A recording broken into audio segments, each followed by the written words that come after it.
গতকালকের আগের দিন আমাদের নেত্রকোনায় একজন পূর্বের ধর্ম ছিল তার সনাতন, ওই ভাইটা ইসলাম কবুল করেছে। আলহামদুলিল্লাহ বলেন। তখন উনি ইসলাম কবুল করেছেন কালকেই না, বা ওই গত পরশু দিন না, আরো অনেক আগে। কিন্তু উনি একটু লুকায়া লুকায়া থাকতেন, পরিবারের কাছে জানাইতেন না। গত 2 দিন আগে যখন উনি ঘোষণা দিলেন, তখনই ওনার বাবা মা থানায় গিয়া নালিশ দিল যে আমাদের ছেলেকে জোরপূর্বক ইসলাম কবুল করানো হয়েছে। থানায় গিয়া অভিযোগ দিলেও যেই হুজুর কালেমা পড়িয়েছেন তার বিরুদ্ধেও মামলা দিল, যে হুজুর ফুসলায়া ফাসলায়া আমাদের ছেলে বুঝ কম আকল কম ব্রেন ওয়াশ করে তারপরে তাকে ধর্মান্তরিত করেছে, এই অভিযোগ দায়ের করল। তো দেখেন, একজন যুবক, তার বয়স 24 বছর, সে নিজ ইচ্ছায় স্ব ইচ্ছায় কালেমা পড়েছে, অথচ তাকে থানায় নিয়ে আটক করা হয়েছে। কেন? সেটার নাম দেওয়া হয়েছে সেফ হাউস, বা তাকে নিরাপত্তা দেওয়ার নামে থানায় রাখা হয়েছে। নিরাপত্তা দেওয়ার নামে যদি কাউরে থানায় রাখা হয়, এই লোক কি নিরাপত্তা বেশি পাবে, নাকি ভয়ে আরো যেটা করতে চাইছিল সেটা থেকে ফিরে আসতে চাইবে? ভয় পাবে কি পাবে না? এদেশের মানুষ কি এখনো পুলিশরে বিশ্বাস করে? হ্যাঁ, দেখেন, আমি পুলিশের বিরুদ্ধে না, পুলিশের কেউ এখানে থাকলে কষ্ট পাইতে পারেন। এই বিশ্বাসটা যে করে না, এটার দায়ও আপনাদেরই। বিগত 17 বছর আপনারা জনগণের মধ্যে এক ত্রাসের রাজত্ব তৈরি করছেন। বিগত 17 বছর জনগণের উপর রোলার চালিয়ে গুম করে নির্যাতন করে জনগণের বন্ধু নাম দিয়া জনগণের অন্তরের মধ্যে শত্রুরেও জনগণ যতটুকু ভয় না পায়, আপনাদেরকে এতটুকু ভয় পাইত। তো এই যে দূরত্ব আপনারা তৈরি করছেন জনগণের অন্তরে, যে এই যে ভালোবাসার পরিবর্তে ভয় ঢুকাইয়া দিছেন, এইটা দূর করার দায়িত্ব তো আপনাদের। প্রিয় ভাইয়েরা আমার, তো ওই ছেলেটাকে থানায় নিয়ে রাখছে। আমি রাত 3টায় শুনছি। কয়টায়? রাত 3টায় আমি শুনছি, ফেসবুকের মাধ্যমে, আমার কেউ বলে নাই। আমার মনটা এত খারাপ হইছে, কষ্টে আমি ঘুমাইতে পারতেছিলাম না, ছটফট করতেছি। হায় হায়, আমার নিজের থানায়, আমার নিজের জেলায় একটা যুবক 24 বছর বয়সী ইসলাম কবুল করলো, আর এই জন্য তাকে থানায় থাকতে হবে? ফ্লোরের মধ্যে শোয়ার কষ্ট কি? কারাগারে কিংবা থানায় ফ্লোরে শোয়ার কষ্ট কি? মশা মাছির কামড়ের কষ্ট কি? এটা তো আমরা উপলব্ধি করতে পারি। কালেমা পড়ার কারণে কাউকে থানায় রাখা হবে, এটা কোনো মুসলমান, আল্লাহ মাফ করুক, ইমানি গায়রত থাকলে সহ্য করতে পারবে না। আরে কালেমা লা ইলাহা ইল্লাল্লাহ তো এমন এক জিনিস, আশহাদু আল্লা ইলাহা ইল্লাল্লাহু ওয়া আশহাদু আন্না মুহাম্মাদান আবদুহু ওয়া রাসূলুহু, এই কালেমার সাক্ষ্য দেওয়ার সাথে সাথে পৃথিবীর যে প্রান্তের যে কেউ হোক, কালো হোক, সাদা হোক, দলা হোক, লম্বা হোক, বেটে হোক, মোটা হোক, খাটো হোক, সে যেই ধরনের হোক, পৃথিবীর যে প্রান্তের হোক, আল্লাহ পাক বলে দিয়েছেন ইন্নামাল মুমিনুনা ইখওয়া, ওই মুমিন সাথে সাথে সে আমার ভাই হয়ে যাবে। পৃথিবীর যেই প্রান্তের মুমিন হোক, কালেমার সাক্ষ্য দেওয়ার সাথে সাথে আমার, আপনার, আমাদের সকলের দায়িত্ব হলো তাকে সহযোগিতা করা। স্বাভাবিকভাবে মনটা ছটফট করতে শুরু করলো। হায় হায়, আমার নিজ থানায়, আল্লাহর কাছে দোয়া করা শুরু করলাম, আল্লাহ আপনি আমারে ক্ষমা করেন, আল্লাহ অন্তত আমাদেরকে মাফ করে দেন, আমাদের দুর্বলতা, আমাদের কমজোরি। যে একজন প্রাপ্তবয়স্ক মানুষ ঈমান কবুল করবার কারণে হিন্দুদের চাপে তাকে থানায় নিয়ে রাখতে হয়েছে। দৌড়ে গেলাম থানায়, ঘুমাই, হঠাৎ করে শোয়াতে উঠে পড়ছি। আমার আহলিয়া বলছে কি হয়েছে এত রাত্রে আপনি পাঞ্জাবি পরতেছেন, পায়জামা পরতেছেন, কি হয়েছে? একা নেত্রকোনায় ছিলাম, নিজের বাড়িতেও না, আমি আমার শ্বশুর বাড়িতে ছিলাম, ওখানেই একা তো উঠছি, পাঞ্জাবি পায়জামা পরতেছি। বলতেছি কি হয়েছে আপনি এত রাত্রে উঠতেছেন কেন? আমি বলছি যে একটা দুর্ঘটনা ঘটছে বড় ধরনের। তো স্বাভাবিকভাবেই এটা তো আপনারাও বুঝেন, তার মধ্যে একটা কৌতূহল, এত রাত্রে কখনো তো এইভাবে ওইটা কোনো দিকে যাওয়া শুরু করি না। জিজ্ঞেস করতেছে কোথায় যান, কি হয়েছে? আমি বললাম এমন এমন ঘটনা। এমনিতে হলো স্বাভাবিকভাবেই এত রাত্রে যে কোনো স্ত্রী যে কোনো স্বামীকে বাধা দিবে, এটা স্বাভাবিক, যাইতে দিতে চাইবে না। কিন্তু আল্লাহর বান্দি জানে যে এই লোকেরা বাধা দিলেও এখন আর কাজ হইতো না। তো বিদায় নিয়ে ঘর থেকে বের হইয়া একটা বাতিজাকে নিয়ে থানায় গেলাম। কথাগুলো কেন বলছি দেখেন, আমাদের পরিস্থিতিটা আজও কেন এতটা নত জানো, অথচ আজকে আল্লাহ মাফ করো ভারতে মুসলমানদের উপর নির্যাতন নিপীড়নের যে চলে, গরুর গোশত খাওয়ার অপরাধে মানুষ হত্যা করা হয়, জয় শ্রীরাম বলতে বাধ্য করা হয়, মুসলমানদের বাড়িঘরে আক্রান্ত করা হয়, মুসলমানদের বাড়িঘর বুলডোজার হয়, এগুলা প্রত্যেক সময় আমরা মিডিয়ার মাধ্যমে দেখি। আপনারা দেখেন না? আমি বলতেছি না যে আমরাও আমাদের দেশেও নাউজুবিল্লাহ অন্য ধর্মাবলম্বীদেরকে আক্রমণ করা হোক, নাউজুবিল্লাহ, এটা অসম্ভব। ইসলাম এই শিক্ষা আমাদেরকে দেয় নাই। আমরা কোনো ভিন্ন ধর্মাবলম্বীদের উপর জুলুম করব, নাউজুবিল্লাহ, এইটা আল্লাহ এবং তার রাসূলের শিক্ষা নয়। কিন্তু আমার বক্তব্য হলো এই দেশের সনাতন ধর্মাবলম্বীরা অন্য ধর্মাবলম্বীরা যতটা ভালো থাকে, যতটা সুখে থাকে, যতটা ভালো অবস্থানে থাকে, পৃথিবী ঘুইরাও আরেকটা দেশে এত সুন্দর ভিন্ন ধর্মাবলম্বীদের সহ অবস্থান আমার মনে হয় নাই। আলহামদুলিল্লাহ, আমাদের কোনো মুসলমান কোনোদিন কোনো লোক ভিন্ন ধর্মের হওয়ার কারণে তার উপর আঘাত করছে এটার ইতিহাস নেই। মানে ভিন্ন ধর্মের শুধু এই জন্য কারো উপর অ্যাটাক হয়েছে আপনারা দেখছেন? এমনি জমি জামা নিয়ে মুসলমানে যেমন লাগে হিন্দু মুসলমানও লাগতে পারে, পাড়া প্রতিবেশী হওয়ার কারণে মুসলমানে যেমন লাগে ভিন্ন ধর্মাবলম্বীর সাথেও লাগতে পারে, এটা স্বাভাবিক ঘটনা। কিন্তু শুধুমাত্র ভিন্ন ধর্মের হওয়ার কারণে কোনো ভিন্ন ধর্মাবলম্বীকে আমাদের বাংলাদেশের মুসলমানরা আলহামদুলিল্লাহ আঘাত করে না, করবেও না। কিন্তু আমার প্রশ্ন হলো, যদি কোনো ভিন্ন ধর্মের লোক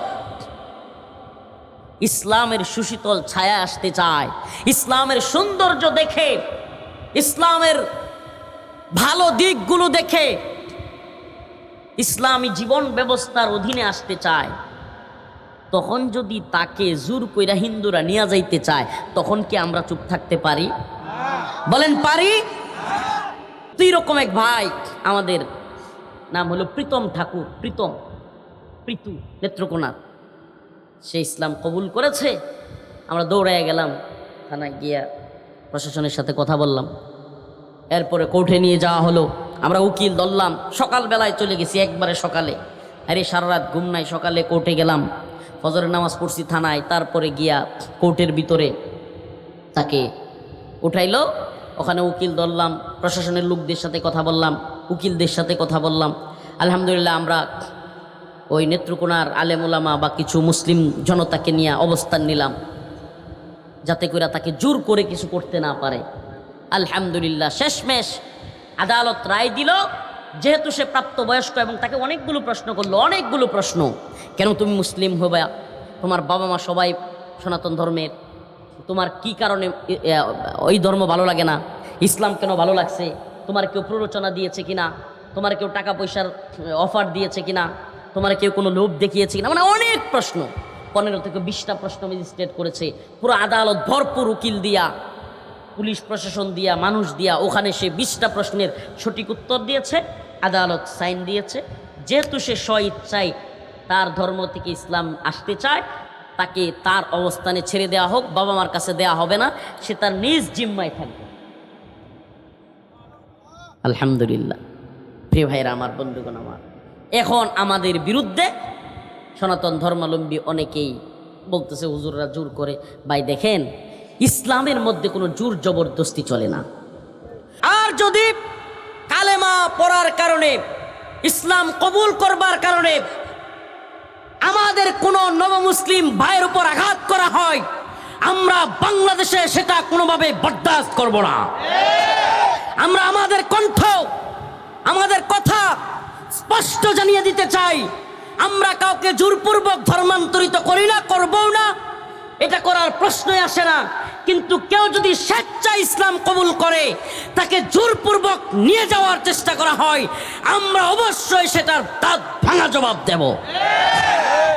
আমরা আল্লাহর গোলামি করি। আমরা কার গোলামি করি? শয়তানি কুফরি বিস্তার করতে বাংলাদেশে দিব না। আল্লাহর গোলাম আল্লাহর ইবাদত করবে, কুফর শিরিকের পক্ষে থাকবে না। নাউজুবিল্লাহি মিন জালিক। নেত্রকোনার ঘটনা তো বলতেছি, গতকালকেও আরেক মর্মান্তিক ঘটনা হয়েছে, ময়মনসিংহে ঘটেছে। কোর্ট প্রাঙ্গণ থেকে জোরপূর্বক আরেক নবমুসলিম ভাইকে জোরপূর্বক হিন্দুরা ধরে নিয়ে গেছে। কেন সে মুসলমান হইল? ভালুকায় আটকায় রাখছে। সেখান থেকেও আলহামদুলিল্লাহ আমাদের লোকেরা গিয়া, টিম গিয়া বালুকা থানায় গিয়া প্রশাসনের মাধ্যমে ছুটায় নিয়ে আসছে। এই কথাগুলো আমি এজন্য বলছি, এই ঘটনাগুলো আপনাদেরকে এজন্য শোনাচ্ছি যে আমাদেরকে আগে ঈমানের অবস্থান জানতে হবে। কালেমার মূল মেসেজটা কি? আমরা যে মুসলমান, আমাদের দায়িত্ব কর্তব্য কি, এই ব্যাপারে আগে আমাদেরকে জানতে হবে। তাইলে কি হবে? আমরা আমাদের ধর্মের ব্যাপারে, ঈমানের ব্যাপারে আরো অবস্থান শক্ত করতে পারবো। আল্লাহ তাআলা বলেন, ইয়া আইয়ুহান নাসু দুরিবা মাসালুন ফাসতামিউ লাহু ইন্নাল্লাযীনা তাদউনা মিন দুনিল্লাহি লা ইয়াখলুকু যুবাবান ওয়ালাউ ইজতামাউ লাহু ওয়া ইন ইয়াসলুবহুমুয যুবাবু শাইআন লা ইস্তানকিযুহু মিনহু ضعف الطالب والمطلوب।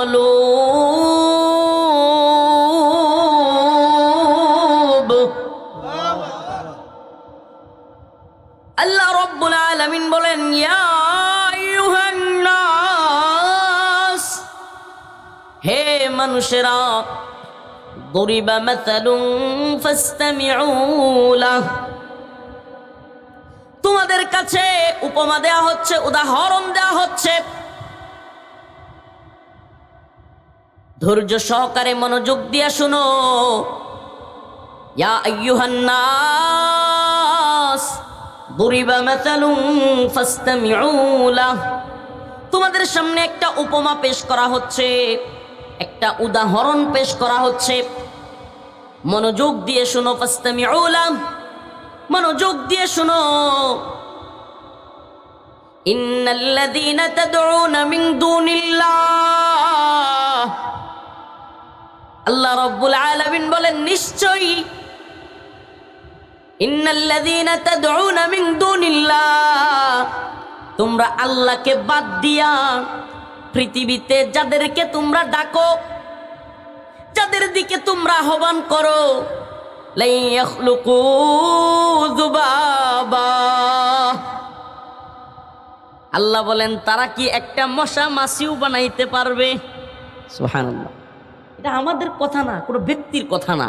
ভিন্ন ধর্মের অনেকে আছে, এগুলো শুনলে মানে তাদের মধ্যে হয়, আরে ভাই, আমি আপনার ধর্মগ্রন্থ থেকে, আপনার কিতাবাদি থেকে, আপনারা তো কিতাব বলেন না, গ্রন্থ বলেন, আপনাদের মন্ত্র থেকে আপনাদের কাছ থেকে প্রমাণ করে দিব ইসলাম সত্য ধর্ম। সুবহানাল্লাহ।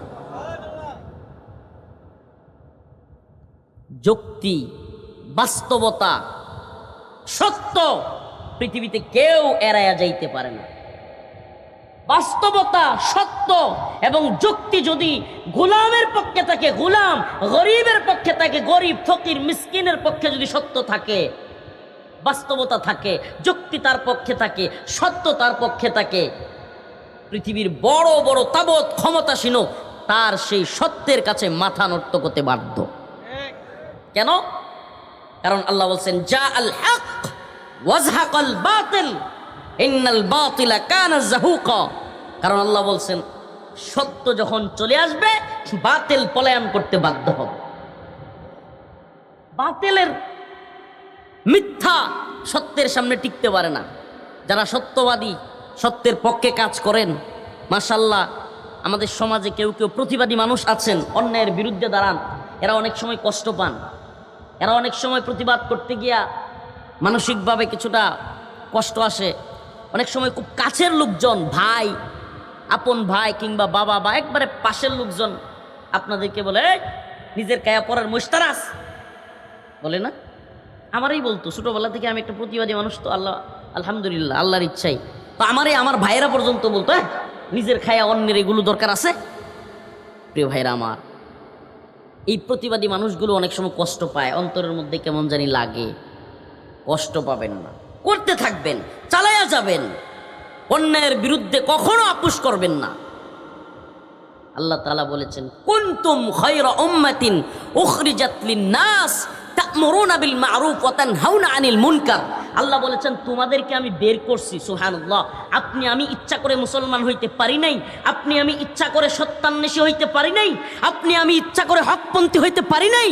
ভাই, তাইলে পুরা পৃথিবীর সমস্ত মানুষ কালেমার পক্ষে, সত্যের পক্ষে চলে আসতো। তার মানে বোঝা গেল আল্লাহ তাআলা যাদেরকে যাচাই করেছেন, বাছাই করেছেন, মনোনীত করেছেন, তারাই আসতে পারছে। ঠিক কি ঠিক না? আল্লাহ বলছেন কুনতুম খায়রা উম্মাতিন উখরিজাত লিন-নাস তা'মুরুনা বিল মা'রুফ। তোমাদেরকে যাচাই করা হয়েছে, বের করা হয়েছে। উখরিজাত লিন-নাস, মানুষদের থেকে তোমাদেরকে আলাদা করা হয়েছে। তা'মুরুনা বিল মা'রুফ ওয়া তানহাউনা আনিল মুনকার, তোমরা সৎ কাজে আদেশ করবে, অসৎ কাজে নিষেধ করবে। পৃথিবীতে সবচাইতে বড় অসৎ কাজ, আল্লাহর কাছে সবচাইতে বড় খারাপ কাজ হলো শিরক। কি আমাকে বলেন? আল্লাহর কাছে সবচাইতে অপছন্দনীয় কাজ হলো শিরক। কি?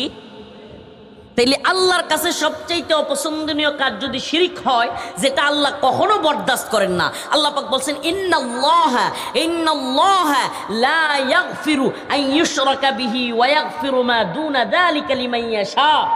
সুবহানাল্লাহ। ইন্নাল্লাহা লা ইয়াগফিরু, আল্লাহ বলছেন কখনোই আমি ক্ষমা করি না। আন ইউশরাকা বিহি ওয়া ইয়াগফিরু মা দুনা যালিকা লিমান ইয়াশা। আল্লাহ বলছেন যে শিরক যারা আমার সাথে শরিক করে, আমার সমকক্ষ কাউকে বানায়, আমাকে বাদ দিয়ে কারো ইবাদত করে, এই জিনিসটা লা ইয়াগফিরু, আমি কখনো ক্ষমা করি না। ওয়া ইয়াগফিরু মা দুনা যালিকা লিমান ইয়াশা, এইটা ছাড়া অন্য যে কোনো বিষয়, অন্য যে কোনো অপরাধ আল্লাহ বলেন আমি আমার ইচ্ছায় ক্ষমা করে দিই। সুবহানাল্লাহ বলবেন না? তাইলে আল্লাহ শিরক কি করেন না? আমার কথা কি বুঝাইতে পারতেছি না নাকি? মাঝে মাঝে কথা বলবেন। আল্লাহ শিরক কি করেন না?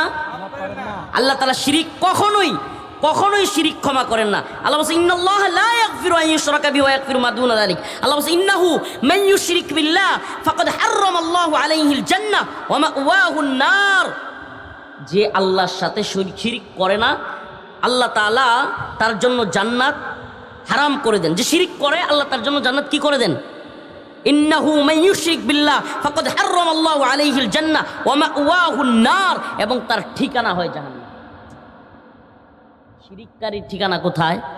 আচ্ছা এখন আমারে বলেন, যদি কোনো লোক কয় হুজুর সকল ধর্মে মানবতার কথা বলে, কল্যাণের কথা বলে, ইন্নাল হামদুলিল্লাহ নাহমাদুহু ওয়া নাস্তাঈনুহু ওয়া নাস্তাগফিরুহু ونؤمن به ونتوكل عليه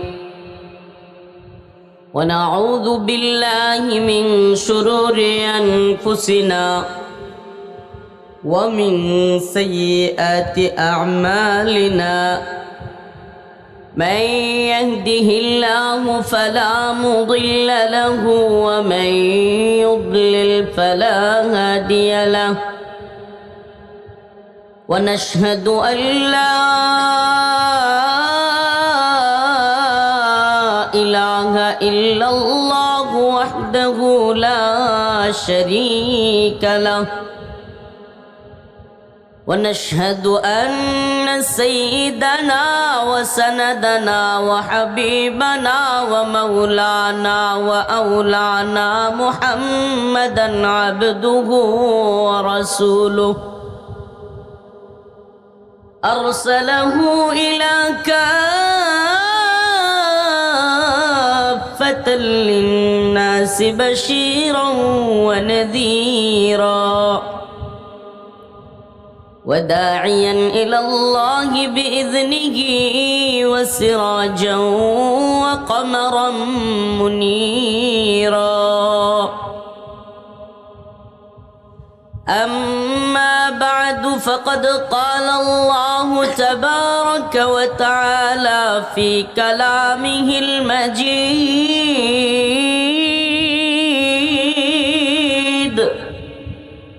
وفرقانه الحميد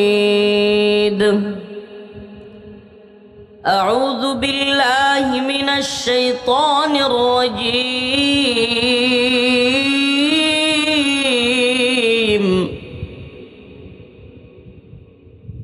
بسم الله الرحمن الرحيم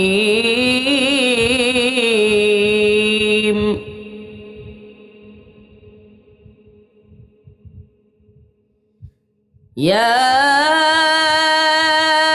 أيها الناس ضرب مثل فاستمعوا له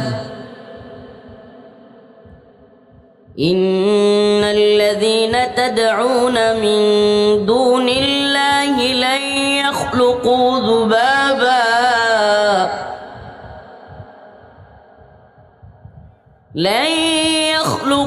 ذبابا ولو اجتمعوا له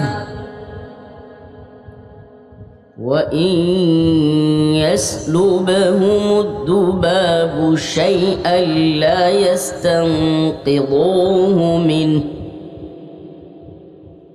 ضعف الطالب والمطلوب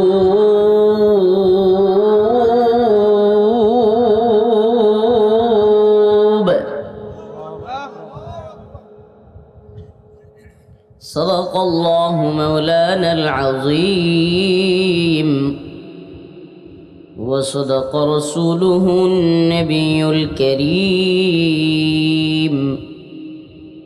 ونحن على ذلك من الشاهدين والشاكرين والحمد لله رب العالمين সকলে একটু দরুদ শরীফ পড়ি আল্লাহুম্মা সাল্লি আলা محمد وعلى آل محمد كما صليت على إبراهيم وعلى آل إبراهيم إنك حميد مجيد اللهم بارك على محمد وعلى آل محمد كما باركت على إبراهيم وعلى آل إبراهيم إنك حميد مجيد শামসইল দারুল উলুম আরবিয়া মাদ্রাসা ও লিল্লা বোর্ডিং শামসইল গুহালিয়াবাড়ি কালিহাতি টাঙ্গাইল এর উদ্যোগে আয়োজিত আজকের এই তৃতীয় বার্ষিক হেদায়াতি ইসলামী সম্মেলনের সম্মানিত সভাপতি, সম্মানিত উলামায়ে কেরাম, একটু আগে আলোচনা করে গেলেন আমাদের ময়মনসিংহের কৃতি সন্তান, আমাদের মুরব্বী হজরতুল আল্লাম হজরত মৌলানা আব্দুল হালিম কাসেমি সাহেব দামাত বরকাতুহুম। আরও উপস্থিত আছেন সভাপতি হজরত মৌলানা ইদ্রিস সাহেব দামাত বরকাতুহুম, সহকারী সুপার আলিপুর দাখিল মাদ্রাসা ও খতিব শামসুল পুরাতন জামে মসজিদ। আমার সামনে উপবিষ্ট প্রিয় মুরব্বিয়ান আযম, প্রিয় যুবক ভাইরা, স্নেহের ছোট ভাইরা, পর্দানিশীন পর্দাওয়ালে শ্রদ্ধেয়া মা ও বোনেরা, আল্লাহ রব্বুল আলামিনের দরবারে অসংখ্য অগণিত শুকরিয়া যে মহান রব্বুল আলামিন এই অফ সিজনে, এই বৃষ্টির সময়ে, এই খোলা মাঠে একটা দিন কিছু সময় আল্লাহ তাআলা আমাদেরকে দিয়েছেন, যেই সময়ে কোনো বৃষ্টি নেই, ঝড় নেই, তুফান নেই, সুন্দরভাবে কোরআন সুন্নাহর কথা আমরা শুনতে এবং বলতে পারছি। এজন্য রব্বে কাবার দরবারে অন্তরের অন্তঃস্থল থেকে একবার কালিমাতুশ শুকর আদায় করে স্বতঃস্ফূর্ত আওয়াজ করে বলি আলহামদুলিল্লাহ। প্রিয় উপস্থিতি, আমি আপনাদের সামনে যে আয়াতে কারিমা তিলাওয়াত করেছি, আজকে আমি আলোচনা করব আপনাদের সামনে দুনিয়াতে যত ধরনের ক্ষমতাসীন আছে, প্রভাবশালী ব্যক্তি, প্রভাবশালী গোষ্ঠী কিংবা যত প্রভাবশালী পাওয়ারফুল পৃথিবীতে জিনিস আছে, তারা সকলে মিলেও এমন একটা জিনিস সৃষ্টি করতে পারবে না যে জিনিসটা পৃথিবীতে সবচাইতে ক্ষুদ্র। আর আল্লাহ রব্বুল আলামিন তাম পৃথিবী সৃষ্টি করেছেন কারো সহযোগিতা ছাড়াই। সুবহানাল্লাহ। পুরো পৃথিবী একত্রিত হইয়া, পুরো পৃথিবীর সমস্ত শক্তি একত্রিত হইয়া ক্ষুদ্র একটা জিনিস, এই যে মশা মাছি উঠতেছে, এই মশা মাছি বানানোর ক্ষমতা পুরো পৃথিবীর আছে? আছে ভাই?